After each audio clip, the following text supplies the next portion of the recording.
So I recently met an owner who kept all the numbers hidden from his leadership team: revenue, profit, and he identified key measurables that they should be aiming for, but they couldn't see the full picture. And when I asked him why he wasn't willing to share the numbers, number one, it was an old family business, and some of it was just the way things were done. He was used to that being the normal course of business for that company. He was scared to change those practices. Number two, he pointed to the fact that, gosh, they weren't doing so well, and that weakness might scare and stress out the team. So the intentions were good. He had heard from many other business owners that sharing numbers would be meaningful, would be helpful, but I think the fear of scaring them or stressing them out definitely prevented him from doing so, even though he was trying to be more intentional and be a better leader. I think the fear of what would this mean in terms of, wow, if we make all this revenue and profit,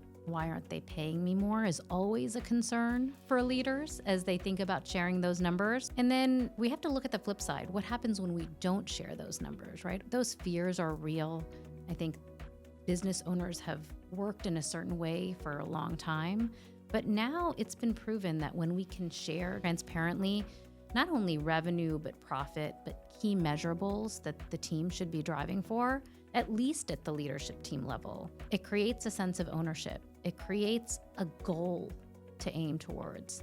And more than anything, it creates transparency on how to make better decisions. The thing that's often missing from these conversations is what it does for the owner, because I've been in that seat. The solopreneur with all of the information and holding that, it can create a lot of stress and isolation if you're the only one with the full picture. And so while I don't always advocate for that business owner that's never shared anything to start blasting that information to their 200 plus person company, I do think it's important to form a leadership team with the right people in the right seats, to create trust and vulnerability, to share those numbers, and to create shared ownership of what success looks like. And in order to do so, you have to share those numbers. You have to share the P&L. It's my perspective. Others might think differently. I've seen dozens of teams go through this process, and I've never once seen transparency and vulnerability when it comes to numbers come back as a negative. It's only created a more positive environment.